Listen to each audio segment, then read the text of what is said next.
ঢাকায় সিনেমার শীর্ষ নায়ক শাকিব খান ফার্স্ট নায়িকাকে নিয়ে নিজের ব্যবসা প্রতিষ্ঠান রিমাক সংক্রান্ত নতুন একটি ঘোষণা দিয়েছেন। নায়িকাদের মধ্যে ছিলেন পরীমণি, মিম, দিঘি, পূজাচেরি ও কেয়া ফায়াল। তারা প্রত্যেকে রিমাকের পণ্যের শুভেচ্ছা দূত হিসেবে যুক্ত আছেন। শনিবার দুপুরে রাজধানীর একটি 5 তারকা হোটেলে এই উপলক্ষে রিমাকের আপনজন শীর্ষক এক সংবাদ সম্মেলন হয়। সেখানে এই আয়োজনের লোগো উন্মোচন করেন প্রতিষ্ঠানটির পরিচালক শাকিব খান।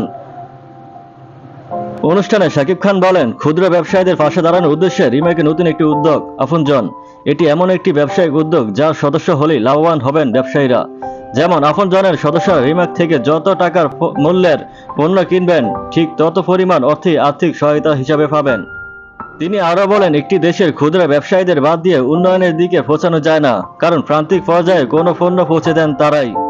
তাই তাদের মৃত্যু মানে শুধু একটি ব্যবসায়িক প্রতিষ্ঠান বন্ধ হয়ে যাওয়া নয়, বিশাল একটি ইন্ডাস্ট্রির স্বপ্ন পূরণের মাঝপথে মৃত্যু।